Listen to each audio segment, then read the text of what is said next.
नीट paper फुटीवरून Jantar मंतरवर सुरू असलेल्या आंदोलनातून राजकारण सुरू आहे, असा भाजपाचे उच्च व तंत्र शिक्षण मंत्री चंद्रकांत पाटील यांनी केला आहे.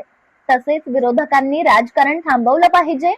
उठसूट राजकारणातून देशाचं नुकसान करत आहोत, त्यामुळे जगात देशाची प्रतिमा वेगळवली जात आहे.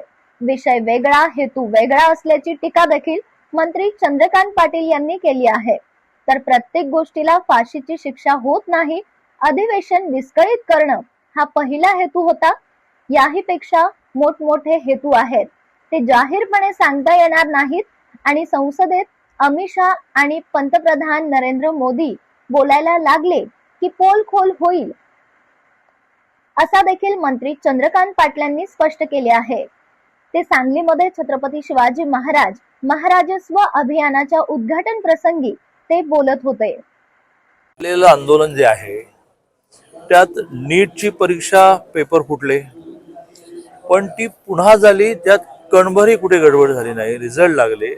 आता कॅप राऊंड सुरू होतील आणि त्यामुळे त्या विषयाला घेऊन राजकारण करणं चाललेलं आहे आणि हे राजकारण विरोधकांनी थांबवलं पाहिजे.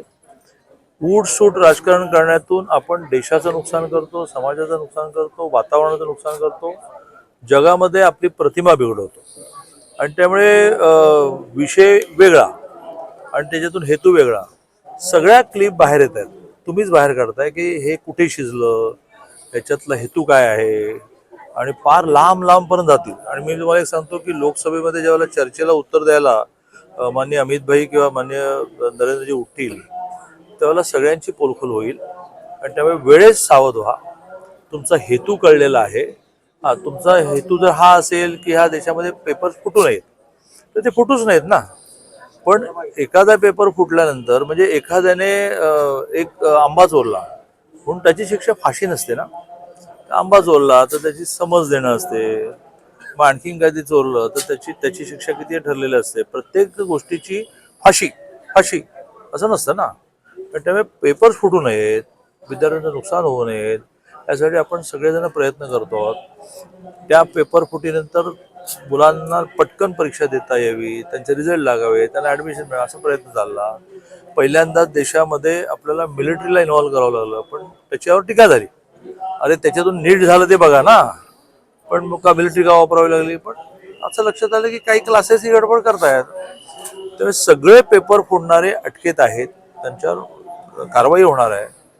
तरी आपण एकच दोषा लावून धरायचा, याचा अर्थ काहीतरी हेतू वेगळा आहे. हे अधिवेशन डिस्टर्ब करायचं, या अधिवेशनामध्ये जी बिलं यायची ती येऊ द्यायची नाहीत, असा त्यातला खरं म्हणजे पहिला हेतू आहे. बाकी हेतू मोठमोठे आहेत, मला तुम्हाला जाहीरपणे सांगता येणार नाही. म्हणजे गप्पा मारा ह्या अटीवर की बाहेर कोट करणार नाही. तर तुम्हाला मी अशा लांब लांबपर्यंत लिंक नेऊन पोचवेन. तर काय चाललंय काय, तर देश संपवायचा विचार चाललाय का तुमचा? संपणारच नाही देश. गेल्या अनेक वर्षामध्ये फार मुघल येऊन गेले, ब्रिटिश येऊन गेले, त्या वेळेला राज्य गेलं, पण देश काय संपवू शकले नाही.